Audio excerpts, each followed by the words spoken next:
Hello friend, कैसे हैं आप सब। Welcome to my channel A1 study circle. तो फ्रेंड, हम अपने चैनल पर घटना चक्र दृष्टि की जो है 2022 इसका हम क्विक रिवीजन करा रहे हैं। तो फ्रेंड, उसी कंटेक्स्ट में हम अपना नेक्स्ट वीडियो लेके आए हैं, रूस यूक्रेन टकराव।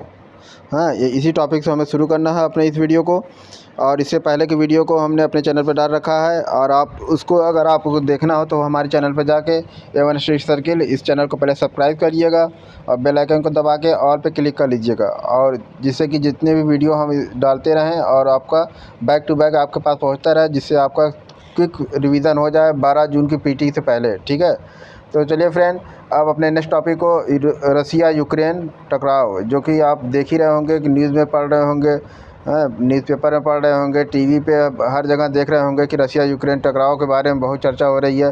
तो चलिए उस पर अब जल्दी से एक बार हम कंप्लीट कर लेते हैं, क्या उसमें रसिया यूक्रेन टकराव के बारे में ऐसे क्या क्या हालात बने, क्यों टकराव हुआ। ठीक है, तो चलिए फिर अपने वीडियो को स्टार्ट करते हैं। यूक्रेन ऐतिहासिक रूप से रूस का हिस्सा रहा है। ठीक है, यूक्रेन देश जो है वह ऐतिहासिक रूप से, जब सोवियत संघ था, रसिया जो सोवियत संघ का ही हिस्सा है, एक बड़ा राष्ट्र था। ठीक है, सोवियत यूनियन 1992 में उसका विघटन हुआ। ठीक है, तो अब उसके बाद से जब उसका विघटन हो गया तो उससे बहुत सारे देश अलग हुए, तो उसमें यूक्रेन भी एक देश था। ठीक है, तो इसमें दिया है कि यूक्रेन ऐतिहासिक रूप से रूस का एक हिस्सा रहा है। सोवियत संघ के पतन के बाद भी यूक्रेन में सोवियत संघ का जब पतन हो गया था तब भी यूक्रेन में रूसी भाषा और इसकी संस्कृति के लोगों का प्रभाव रहा है। ठीक है, पर रूस और यूक्रेन टकराव का प्रमुख कारण शीत युद्ध के खात्मे के बाद, यानी शीत युद्ध का जब खात्मा हुआ 1992 में, ठीक है, बाद से मुख्यतः सोवियत संघ के पतन के बाद, जिसे माना जाता है सोवियत संघ के पतन के बाद, पूर्वी यूरोप के देशों, ठीक है,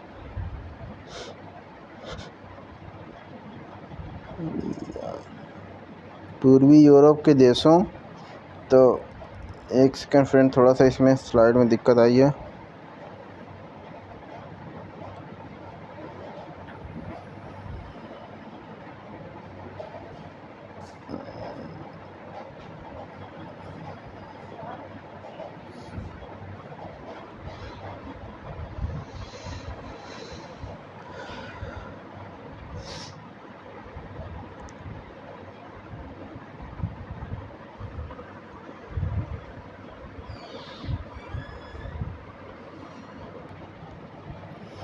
हाँ, तो फ्रेंड, हम कहाँ थे, मुख्य रूप से सोवियत संघ के विघटन के बाद,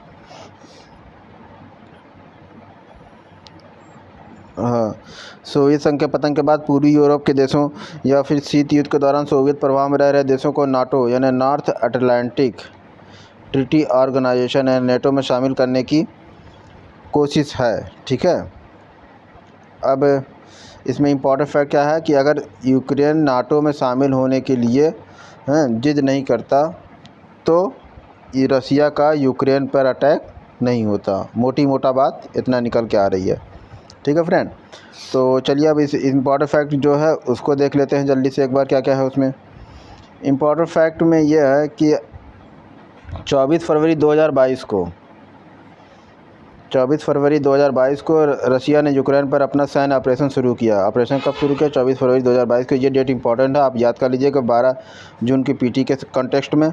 ठीक है, क्योंकि रसिया ने यूक्रेन पर अपना सैन्य ऑपरेशन कब शुरू किया ये पूछ सकता है ऑब्जेक्टिव टाइप में। ठीक है, तो ये आपको इम्पोर्टेंट है, इसको आपको याद रख लेना है। ठीक है, अब अगला पॉइंट देख लें क्या होता है। उल्लेखनीय है कि रूस ने यूक्रेन के विरुद्ध औपचारिक रूप से युद्ध की घोषणा नहीं की है। ठीक है, ये अभी तक रूस यही कह रहा है कि हमने यूक्रेन के साथ युद्ध नहीं शुरू किया है, बस हम वहाँ की यूक्रेन की सेना को, ठीक है, उसकी सेना को मनोबल तोड़ने के लिए या यूक्रेन को एक तरह से डिमोरलाइज करने के लिए कि वो नाटो के साथ ना जाए, ऐसा उसने एक सैन्य कार्रवाई की है। ठीक है, लेकिन उसको युद्ध का नाम नहीं देता है। रूस इस सैन्य ऑपरेशन का लक्ष्य यूक्रेन के विषानीकरण यानी डीमिलिट्रीलाइजेशन, यानी कि यूक्रेन में सैन्य ना हो, यानी यूक्रेन के पास अपनी सेना ना हो, ऐसा करने के लिए रशिया का यह कहना है कि हम यूक्रेन में ये सैन्य कार्रवाई इसलिए कर रहे हैं ताकि यूक्रेन देश जो है नाटो के साथ ना जाने पाए और उसका डीमिलिट्रीराइजेशन हो। ठीक है, तो चलिए फ्रेंड, अब इसी स्लाइड पेज पे आगे देख लेते हैं क्या है इम्पोर्टेंट। ये कुछ चीज़ें और निकल के आ रही हैं, देख लेते हैं जल्दी से क्या है। वर्ष 2022 में रूस और यूक्रेन के बीच जारी सैन्य टकराव में संयुक्त राष्ट्र संघ के आंकड़ों के मुताबिक 3000 से अधिक नागरिक मारे जा चुके हैं, जबकि तकरीबन 40 लाख लोगों ने पड़ोसी देशों में जाकर शरण लिया। इसमें 90% तो महिलाएं और बच्चे हैं। सबसे ज़्यादा इनमें महिलाओं बच्चों की संख्या ज़्यादा है। संयुक्त राष्ट्र का अनुमान है कि अन्य 65 लाख लोग यूक्रेन के भीतर विस्थापित हुए हैं, यानी यूक्रेन के अंदर ही युद्ध क्षेत्र से, और यूक्रेन के पश्चिमी तट की तरफ लोग विस्थापित हुए हैं। ठीक है, तो यूक्रेन के पूर्वी तट से या पूर्वी छोर से। ठीक है, रूस यूक्रेन टकराव के समय में विश्व का शक्ति संतुलन कुछ इस तरह का है कि अमेरिका सहित सभी पश्चिमी यूरोपीय देशों ने रूस पर व्यापक आर्थिक प्रतिबंध लगा दिए हैं। रूस और यूक्रेन टकराव होने से अमेरिका सहित और भी जितने भी विश्व के शक्ति संतुलन इस तरह से बैलेंस हुआ है कि जितने भी यूरोपीय देश हैं और उसमें अमेरिका भी शामिल है। ठीक है, इन्होंने रूस पर सख्त आर्थिक प्रतिबंध लगा दिए हैं। ठीक है, तो अब इसमें देखते हैं क्या क्या पॉइंट निकल के आता है, थोड़ा जल्दी से उसको भी देख लेते हैं एक बार, क्योंकि हमारे एग्ज़ाम में कुछ भी पूछ सकता है और रूस यूक्रेन विवाद जो है वो थोड़ा ज़्यादा इम्पोर्टेंट हो जाता है इस कॉन्टेक्स्ट में। ठीक है, जबकि रूस के इस हमले का रूस के इस हमले का रूस जो यूक्रेन पर हमला कर रहा है, इसका समर्थन कौन कर रहा है? बेलारूस, सीरिया, म्यांमार, उत्तर कोरिया, ये सभी देशों ने रूस के इस क्या बोलते हैं हमले का, या जो भी स्ट्राइक कर रहा है यूक्रेन पर, इसका समर्थन कर रहे हैं खुलकर। जबकि क्यूबा और वेनेजुला ने इस संकट के लिए अमेरिका को ही जिम्मेदार ठहराकर परोक्ष रूप से रूस का समर्थन कर दिया। प्रत्यक्ष रूप से तो नहीं, लेकिन परोक्ष रूप से रूस का समर्थन किया है। अब अगले पॉइंट में देख लेते हैं फ्रेंड क्या है। इसके अलग कजाकिस्तान, किर्गिस्तान, उज्बेकिस्तान आदि मध्य एशियाई देश, जिसमें चीन, भारत, ब्राज़ील, दक्षिण अफ्रीका ने तटस्थ रहकर, यानी ये लोग न तो अमेरिका की तरफ हैं और न तो रसिया की तरफ हैं, न तो यूक्रेन के फेवर में बोल रहे हैं, न तो रसिया के फेवर में बोल रहे हैं, यानी ये तटस्थ देश हैं। जिसमें कौन कौन है? भारत है अपना, चीन है, ब्राज़ील है, दक्षिण अफ्रीका है। इन्होंने तटस्थ रहकर रूस की इस कार्रवाई का मौन समर्थन किया है। ठीक है, मौन समर्थन किया है तटस्थ रहकर। अब ये बॉक्स में देख लेते हैं क्या है इंपॉर्टेंट चीज़ें, इसको देख लेते हैं, बहुत इंपॉर्टेंट है। US news and world report, BUAP group of Pennsylvania विश्वविद्यालय के वाटसन स्कूल के द्वारा संयुक्त रूप से विश्व के सबसे शक्तिशाली देशों की एक सूची तैयार की गई। इसमें सैन्य गठबंधन, अंतर्राष्ट्रीय गठबंधन, राजनीतिक प्रभाव, आर्थिक प्रभाव और नेतृत्व जैसे मानदंडों के आधार पर देशों की रैंकिंग की गई है। इस सूची के अनुसार वर्ष 2021 के शीर्ष 10 शक्तिशाली देश कौन कौन है? 2021 के शीर्ष 10 शक्तिशाली यानी टॉप 10 पावरफुल नेशन कौन कौन से हैं? पहला तो है अमेरिका, दूसरा है चाइना, तीसरा है रूस, चौथा है जर्मनी, पाँचवा है यूनाइटेड किंगडम यानी ब्रिटेन, छठा है जापान छठे पे है, सातवां फ्रांस है, दक्षिण कोरिया 8वें नंबर पे है, सऊदी अरब ये 9वें नंबर पे है, संयुक्त अरब अमीरात जो है 10वें नंबर पे है। ठीक है, अब भारत, अपना जो भारत देश है इस सूची में 13वें स्थान पर है। यह भारत के संदर्भ में आपको याद रखना है कि टॉप 10 पावरफुल नेशन की सूची में भारत जो है कौन से पोजीशन पे है? 13वें स्थान पे है। ठीक है, ये आपको इम्पोर्टेंट पॉइंट है, याद रखना होगा। ठीक है, भारत का 13वां स्थान है। अब अगला पॉइंट देख लेते हैं। 2020 में 20.93 ट्रिलियन डॉलर की GDP और 778 बिलियन डॉलर के सबसे बड़े सैन्य बजट के साथ 20.93 ट्रिलियन डॉलर की GDP थी अमेरिका की वर्ष 2020 में, और 778 बिलियन डॉलर के सबसे बड़े सैन्य बजट के साथ संयुक्त राज्य अमेरिका यानी USA विश्व की सबसे बड़ी अर्थव्यवस्था है।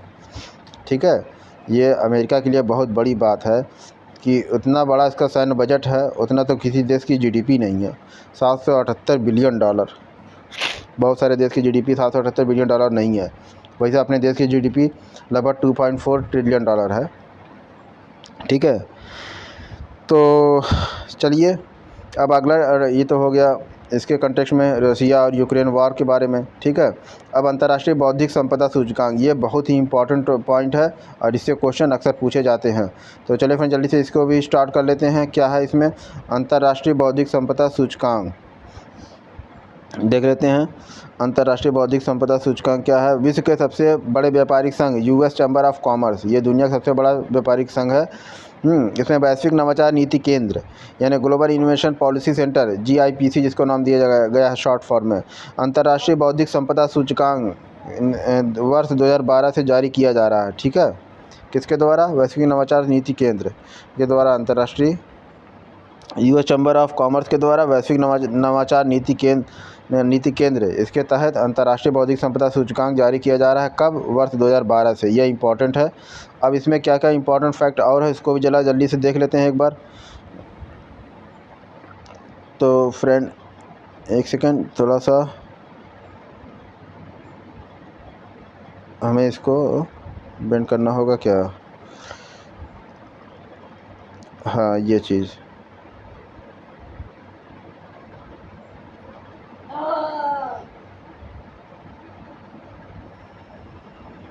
हाँ,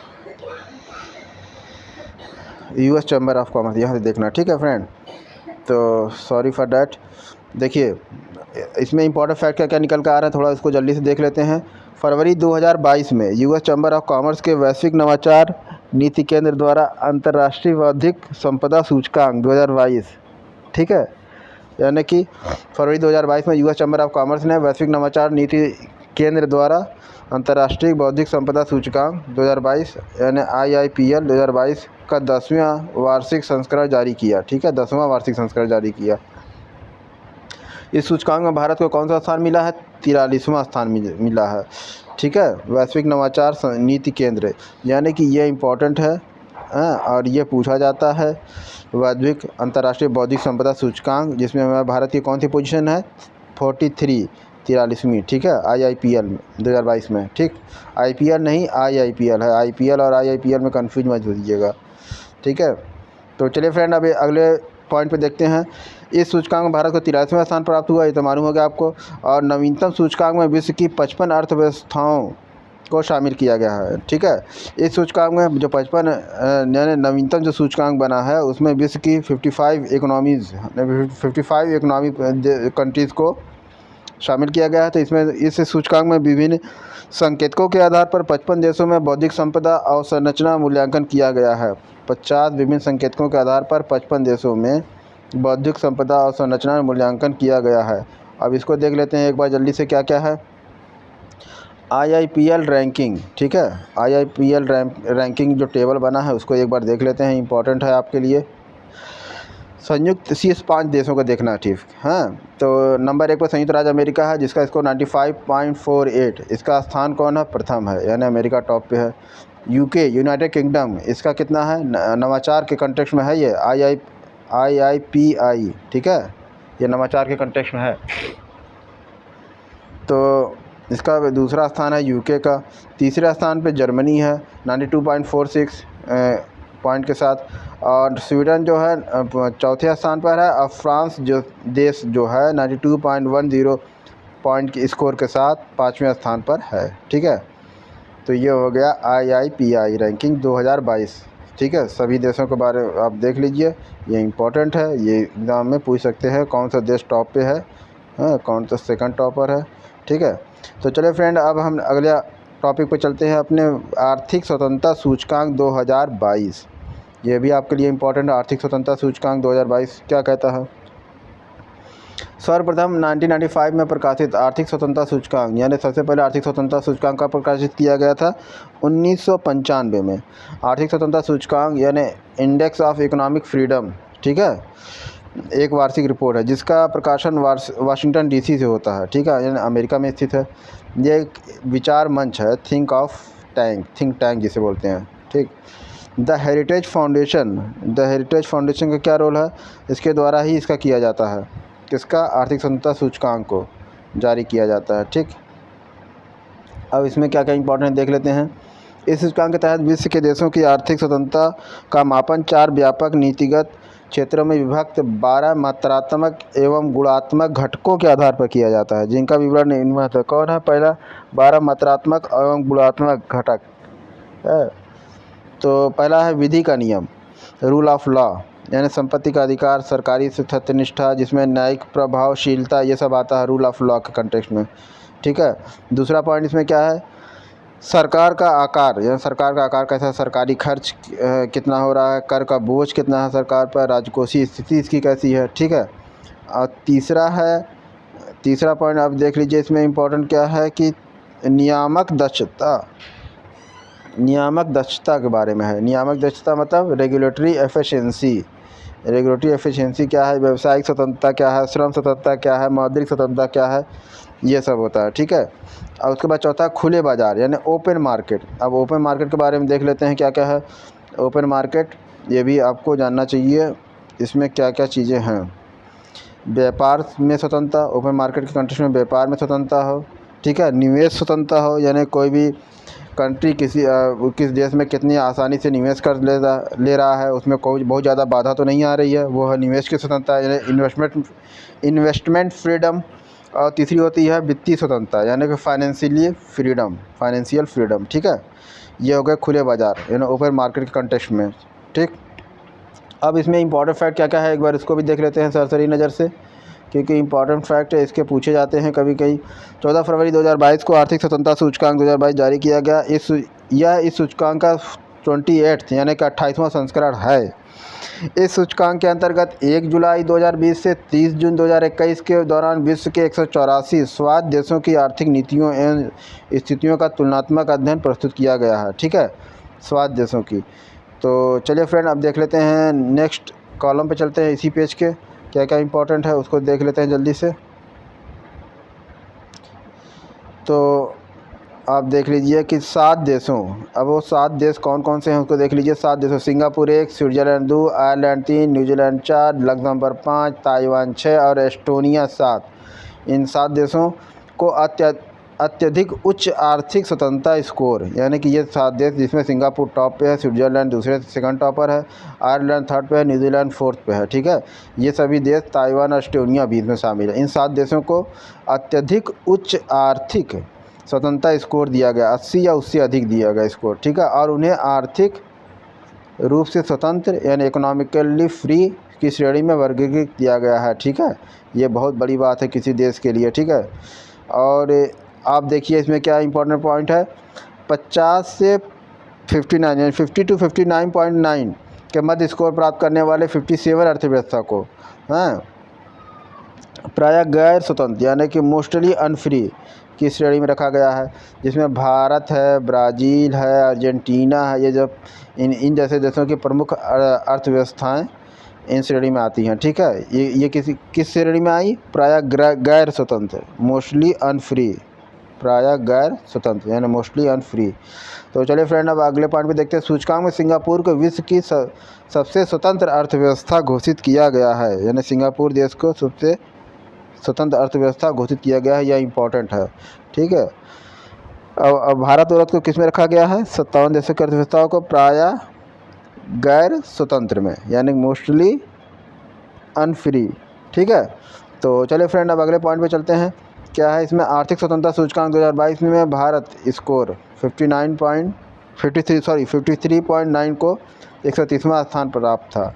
ये देख लीजिए, आर्थिक स्वतंत्रता सूचकांक जो था, आर्थिक स्वतंत्रता सूचकांक